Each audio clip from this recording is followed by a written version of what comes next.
pessoal, estamos aqui começando mais um programa Insight para você ter um pouco mais de sabedoria, iluminação, meditação, disciplina, bem-estar. Então eu sou monge Daico, sou monge da tradição Soto Zen, do Zen budismo japonês, uma tradição baseada em meditação que vem lá da Índia. Buda foi um homem que viveu na Índia 2.600 anos atrás, praticava muita meditação e é isso que eu vou estar compartilhando e ensinando vocês a fazer aqui. Antes de tudo, eu vou convidar vocês a colocar as mãos palma com palma e, se quiserem, repitam depois de mim. Retorne e me abrigo em Buda, retorne e me abrigo no Dharma, retorno e me abrigo na Sangha. Lembrando que Buda é tanto esse personagem histórico, o príncipe Siddhartha, que viveu na Índia 2.600 anos atrás, quanto é toda pessoa que desperta, que acorda para a vida, que acorda para si mesmo, que acorda para o que está fazendo aqui, que acorda para essa realidade, que é capaz de ver a realidade como ela é, ao invés de projetar conceitos, opiniões. Então esse é Buda, é a nossa capacidade da mente humana de despertar, de ter clareza sobre si mesmo e sobre a vida. Depois tem o Dharma. O Dharma são os ensinamentos de Buda, que a gente chama lei verdadeira. Lei verdadeira por quê? Porque são as leis, os códigos, as regras que regem a verdade, que regem o universo, que regem todos os fenômenos. Por exemplo, não tem nada fixo, não tem nada permanente, está tudo mexendo, está tudo mudando o tempo inteiro numa rede infinita de causas e condições entrelaçadas que fazem com que cada coisa se manifeste. E nada existe por si só. Tudo que existe, existe dentro dessa rede, dentro desse conjunto de causas, condições, efeitos, de inúmeros fatores que acontecem para que uma coisa aconteça. Então nada existe de forma independente e separada, nada tem uma identidade própria separada de todo o resto. Está tudo interligado, intercomunicando. Inclusive os nossos pensamentos, as nossas emoções e os nossos sentimentos também estão interligados com o universo inteiro, também estão modificando toda a rede da vida. Então hoje o que eu tenho para falar para vocês vai ser os 3 graves preceitos. Um assunto muito grave, um assunto que tem gravidade. Nossa, monge, que sério! Pois é, hoje é sério mesmo, o assunto é sério. Preceitos graves, os preceitos mais importantes que a gente tem no budismo. Sabe que a gente, quando vira monge, se compromete a seguir vários preceitos, mas tem 3 que são universais, que a gente considera que são os 3 mais importantes. O primeiro, se vocês quiserem, a gente vai se comprometer a eles daqui a pouco. O primeiro é não fazer o mal. Esse é o preceito mais importante, o mais grave. O segundo é fazer o bem. E o terceiro é fazer o bem a todos os seres. Então a gente vai pensar um pouquinho sobre isso, mas se vocês quiserem, coloquem as mãos palma com palma e repitam depois de mim. Eu me comprometo a não fazer o mal. Eu me comprometo a fazer o bem. E eu me comprometo a fazer o bem a todos os seres. Nossa, parece fácil, não é?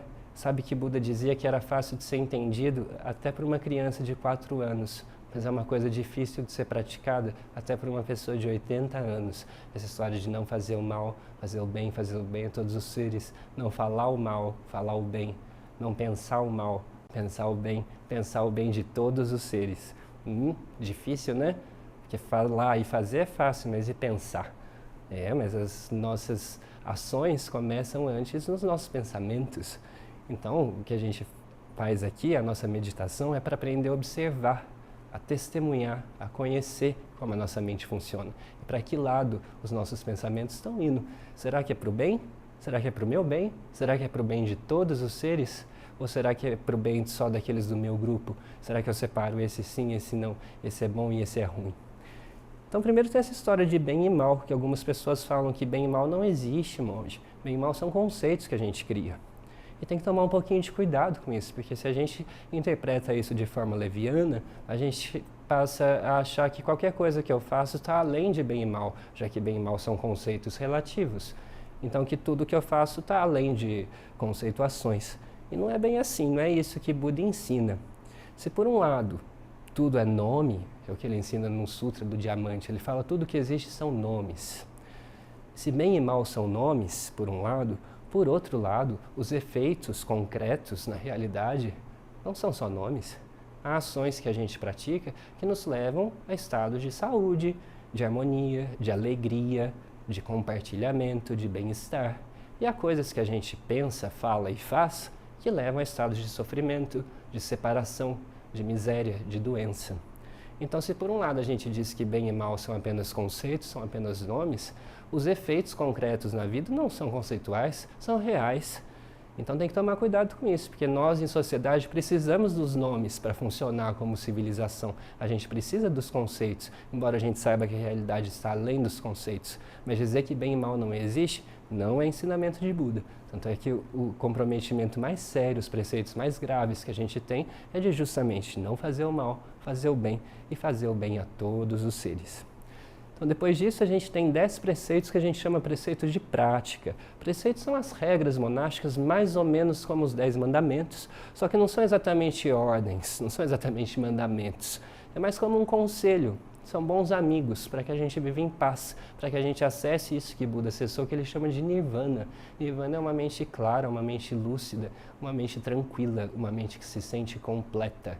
A tradução de Nirvana quer dizer extinção. Mas não é que a pessoa morreu, extinção das oscilações da mente. Extingue isso de ficar sendo puxado para lá e para cá, quero, não quero, gosto, não gosto. A gente encontra o nosso eixo de equilíbrio, a nossa essência verdadeira. Então é isso que Buda ensina. E quando a gente está em contato com a nossa essência verdadeira, a gente percebe claramente que essa essência permeia o universo inteiro e que a essência de todos é essa essência universal. É a sua essência, é a minha essência. E quando a gente acessa isso, fazer o mal fica mais difícil, porque eu percebo que fazer o mal para o outro eu faço para mim mesmo, não existe eu e outro, a gente acessa o uno, a gente transcende as dualidades. Para quê? Para chegar na realidade verdadeira. E quando a gente chega nesse lugar, a gente começa a cuidar. A gente não consegue nem evitar de sentir ternura pelas outras pessoas, porque percebe que todas as outras pessoas são o meu corpo, fazem parte da minha vida. Então, esse é um pouquinho dos preceitos de se comprometer a não fazer o mal, fazer o bem a todos os seres. Depois tem 5 preceitos que são comuns a todas as escolas budistas. Veja que o budismo começa na Índia e depois da morte de Buda, seus discípulos se espalham pela Ásia e formam muitas escolas diferentes. E aí cada uma dessas escolas tem um conjunto de dogmas, de regras e de interpretações que são particulares a cada uma delas. Agora, esses 5 preceitos, esses 5 primeiros que eu vou mencionar agora, são comuns a quase todos. Então, o primeiro, bem conhecido, não matar. Não matar nenhum ser. Não roubar. O segundo, já ouviram, né? Conhecem. O terceiro, não manter relações sexuais impróprias. Outro dia a gente falou isso, né? Sobre relações afetivas e como a gente pode criar sofrimento ou iluminação através dos nossos relacionamentos. Então, esse é o terceiro preceito. Quarto preceito, não mentir. Falar a verdade. Não omitir, não manipular as coisas através da fala para fins que não são verdadeiros. Quinto, não negociar intoxicantes. Isso significa não só não se intoxicar, quanto não negociar coisas que levem a mente das pessoas para estados que são negativos. Isso não quer dizer só substâncias, pode ser ideias, fofocas, ideologias. Cuidado, não intoxicar a mente. Então, esses 5 preceitos são comuns a todas as tradições. Depois muda um pouquinho, sabe? No Zen, no Soto Zen, que é a escola na qual me especializei, a gente tem mais 5 que eu vou contar para vocês, que não são tão universais assim, mas são os 5 com os quais eu me comprometi. Então tem esses 5, depois o sexto é não falar mal dos erros e faltas alheios, não se elevar e rebaixar os outros, e nem se rebaixar e elevar os outros. Isso significa que a gente entra no estado de equidade, não de igualdade, porque a gente não é igual, mas de equidade de valor, de perceber que todos são importantes, independente do cargo, independente da posição social, todos têm um valor universal. Então, não se rebaixar e elevar os outros, nem mesmo se igualar. Depois a gente tem não ser movido pela raiva, não ser controlado pela raiva. Não é que não é sentir raiva, sentir a gente sente, mas é necessário saber o que fazer com ela para que ela não destrua a nossa vida, para que ela não nos domine. Então esse é um dos comprometimentos que a gente faz, de não ser controlado, controlada pela raiva. Depois tem não ser movido pela ganância. Ganância é isso, quero, nunca estou satisfeito, quero mais dinheiro, quero mais sexo, quero mais poder, quero mais influência social, quero mais comida, quero mais bebida, quero dormir mais, quero. Ganância é um dos venenos da mente humana, né? Buda fala que tem a raiva, a ganância e a ignorância, que são coisas que nos envenenam, que nos embriagam, que nos ludibriam e nos tiram do caminho da sabedoria. Então, não ser controlado pela ganância. E por último, tem não falar mal de Buda, Dharma e Sangha, não falar mal dos seres que praticam esse caminho iluminado, não falar mal das pessoas que se esforçam para viver uma vida ética do bem, não falar mal das pessoas que estão engajadas nesse caminho do despertar. Então agora a gente vai passar um recadinho para vocês e logo em seguida eu vou voltar conversando um pouquinho mais e passar o exercício de meditação de hoje para que vocês possam ter esse insight, esse olhar para dentro. Lembrando que in quer dizer para dentro e sight quer dizer visão. É o nome do nosso programa, que é para você despertar. A gente desperta quando olha para dentro e vê quem nós somos. Então até já. Pessoal, tudo bem? Se você está interessado em saber mais sobre o Zen Budismo, lá no nosso templo, a comunidade fica no Pacaembu, a gente vai estar começando um curso de introdução ao Zen Budismo, que vai começar dia 28 de fevereiro. São 4 meses de aula num formato híbrido. Vai ter aula presencial e aula online, dá para vocês acompanharem de onde vocês estiverem. Vai ter participação especial da monja Koen, que é minha professora, e o curso vai ser liderado por outra monja que chama Reishin. Então vocês podem se inscrever no site da nossa comunidade, que é zendobrasil.org.br, e lá vocês podem ver todas as nossas atividades, também livros, cursos, aulas, eventos, retiros, palestras, tudo que está rolando. Então entra lá no nosso site e eu também vou chamar vocês para escrever para a gente no nosso WhatsApp, no endereço que está aparecendo aqui embaixo, para enviar suas perguntas, dúvidas, sugestões, opiniões, conselhos. Envia para mim que eu vou estar lendo e respondendo todas as semanas, aqui todos os dias no ar para vocês, a partir da semana que vem. Pessoal, então estamos aqui voltando. Hoje a gente está falando de bem e mal, de não fazer o mal, de fazer o bem a todos os seres. Estamos falando um pouquinho de preceitos, que são o código de ética que Buda dá aos seus discípulos, os bons conselhos para que seus discípulos vivam em paz, em alegria, em nirvana. Então a gente tem esses 3 graves preceitos, 3 preceitos mais importantes, são 3 preceitos puros, que é não fazer o mal, jamais, não pensar o mal, não falar o mal, evitar o mal de todas as formas. É claro que o mal se manifesta dos outros, se manifesta dentro da gente, mas a gente faz o voto de não permitir que ele se manifeste. Então os apegos, as aversões surgem e a gente faz o voto de cortá-los e de não viver a partir deles. Depois fazer o bem. Fazer o bem é aquilo que beneficia o maior número de seres, é aquilo que leva as pessoas a estados superiores de consciência, que faça as pessoas terem reflexões maiores, mais profundas sobre si mesmos e sobre suas vidas, que leve as pessoas a fazerem o bem, a beneficiarem a sociedade, a vizinhança, a família. Então tudo aquilo que a gente fala, faz e pensa mexe nessa rede de causas e condições entrelaçadas, onde tudo e todos fazem parte. Algumas pessoas vão falar de rede de Indra, né? É um termo da Índia. Indra é uma rede onde cada intersecção das linhas tem uma joia, e é como se essa joia refletisse a rede inteira. Ou seja, tudo que existe está em inter-relação a todo o resto. E é por isso que ao perceber isso a gente cuida, a gente faz o bem, porque percebe que não está separado. Eu falei também que bem e mal, algumas pessoas falam que são apenas conceitos, mas não é assim. Porque tem coisas que a gente faz que nos levam a bons estados, a estados agradáveis de consciência. E tem coisas que a gente faz que nos levam a profundo sofrimento. Então, considerando isso, quando a gente fala de bem e mal, não estamos falando só de conceitos, a gente está falando de realidades concretas, não é? Quando a gente fala de dualidade, de yin, yang, essa realidade que a gente vive, ela é pautada por dia, noite, bem e mal, claro, escuro, luz, sombra. Embora a realidade em si transcenda os 2 opostos, esses 2 opostos existem. E tem um professor que fala assim, quando a gente fala de abrir o terceiro olho, a terceira visão, o que é? É que de um lado eu tenho o lado direito, de outro lado eu tenho o lado esquerdo, e onde esses 2 pontos se encontram, como o ápice de um triângulo, como a ponta de um triângulo, é a visão correta, é o que Buda chama o caminho do meio, não é? É a visão clara da realidade, onde os 2 opostos se complementam, não se anulam, continuam existindo. E veja, o terceiro olho já está aberto, porque quando a gente olha, a gente vê uma imagem. A gente tem 2 olhos, mas a imagem que se forma é uma.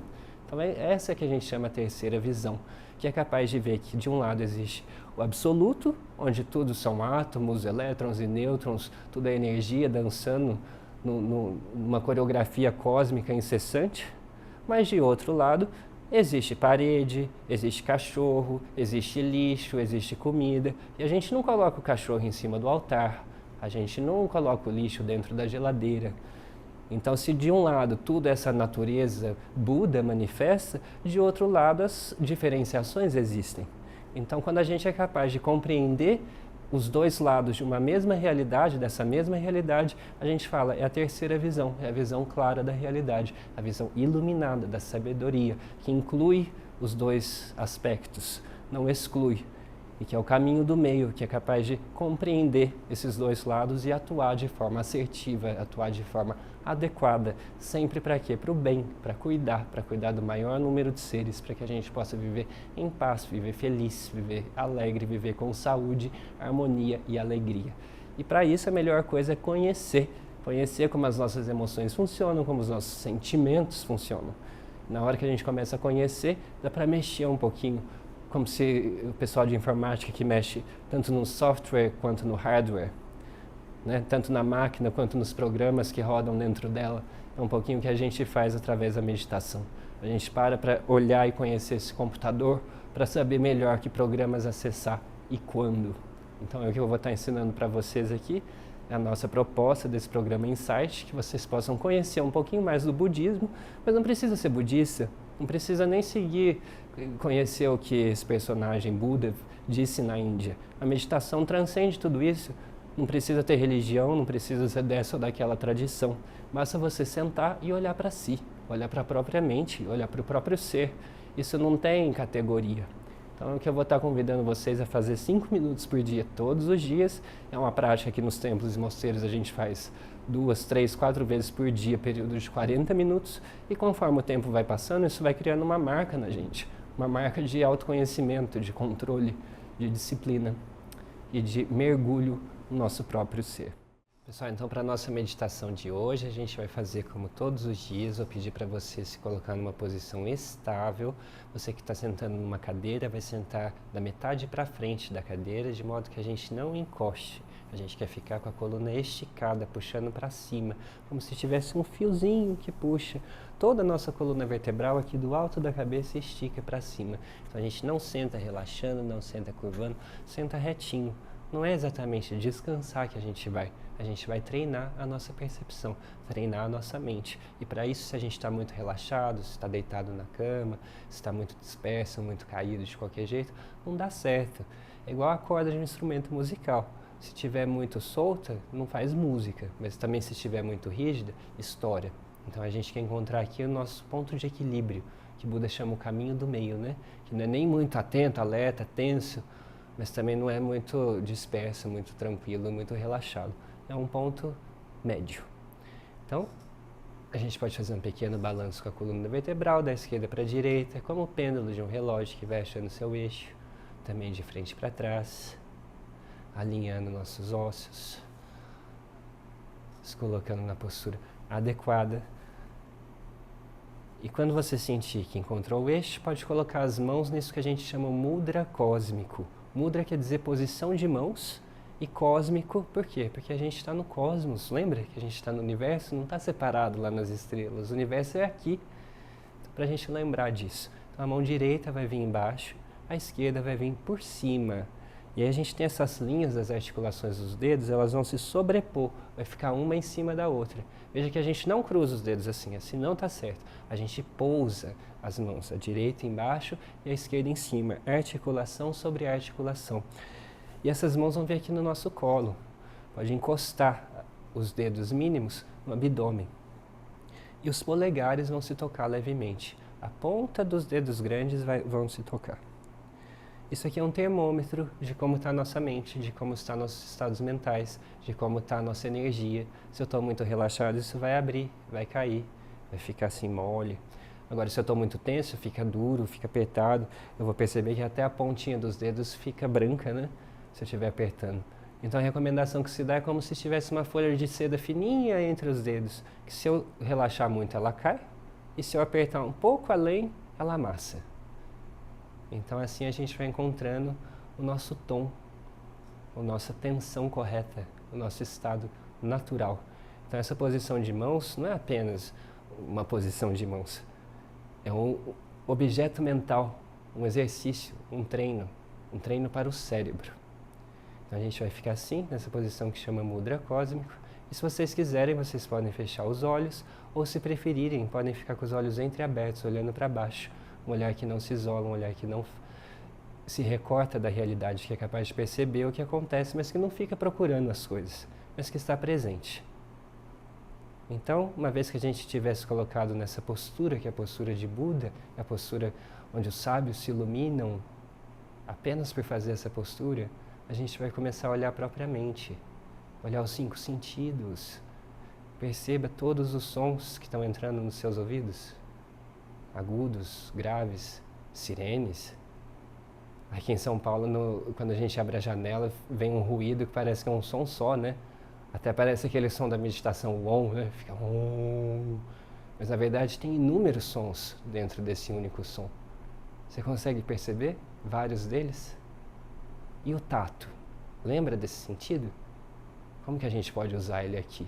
Perceba a sua pele, perceba seu corpo, perceba as diferentes texturas de tecido, áspero, macio, ar, vento, calor. Percebe o que está acontecendo, entre em contato, não se disperse, se misture a esse momento, entre neste momento. Então a gente vai perceber o ar que entra nas narinas. Se você conseguir realmente senti-lo, você vai ver que ele entra um pouco mais frio e que depois, quando a gente expira, ele sai um pouco mais quentinho. Mas a gente não percebe, né? Porque está muito distraído. E se você conseguir se concentrar ainda mais, é capaz de até mesmo sentir os batimentos do próprio coração. Você consegue sentir o coração?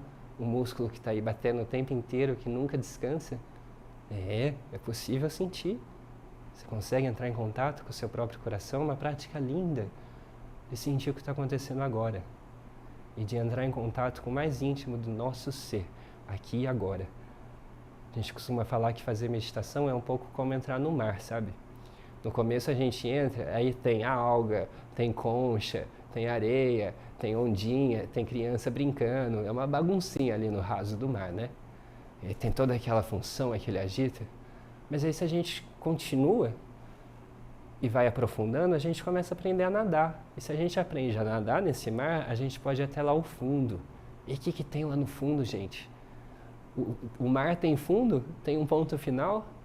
O que existe é um silêncio enorme, a essência enorme, a coisa mais profunda que existe lá no fundo do oceano, a nossa essência, o oceano Buda, o oceano vida.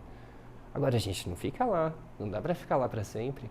Esses estados meditativos, esses estados de samadhi mentais, não são fixos, porque não existe nada fixo. Então a gente aprende a entrar no mar, aprende a nadar, dá um passeio lá no fundo e volta.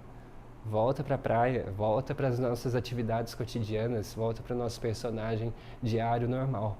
Só que depois que a gente volta, depois de ter estado lá no fundo, a gente compreende a água de uma forma muito melhor. Então, nosso olhar para aquelas ondinhas e para aquelas conchinhas muda depois que a gente aprende o que tem lá no fundo. Então, a nossa prática é um pouquinho isso, é aprender a nadar, aprender a se tornar essa água que a todos nutre, que não tem forma fixa e que a tudo abençoa o tempo inteiro. Então convido vocês a entrarem no meu Instagram, me seguirem lá, é perfil do Monge Daico. E se vocês quiserem saber um pouco mais sobre as nossas atividades, tem o site do nosso templo, que é zendobrasil.org.br. Lá vocês têm nossa agenda de cursos, de palestras, de atividades, retiros, preces, cerimônias especiais que vai ter. E tem também a minha professora, que muitos de vocês conhecem, que se chama Monja Coen. Eu sou aluno dela desde os 18 anos de idade, eu estou com 33, então fazem 15 anos que eu estudo com ela. E ela também dá muitas palestras pelo Brasil, pelo mundo inteiro, tem muitas atividades, vídeos, aulas. Tudo isso tem o site dela também, que é www.monjacoen.com.br. E eu convido vocês a nos visitarem lá. E eu vou estar aqui todos os dias, às 9h30 da manhã e às 9h30 da noite, ensinando vocês, compartilhando com vocês um pouquinho dessa caminhada, desse caminho de Buda, mas não só do budismo e do Zen budismo, que é a tradição que eu me especializei, mas sobre a vida, sobre a mente humana, essa nossa mente humana, a minha mente, a sua mente. Você conhece? Você é capaz de fazer escolhas adequadas e conscientes, sem ser movido por seus estados emocionais? É a nossa proposta aqui. Então, que todos os seres possam despertar e se tornar o caminho iluminado.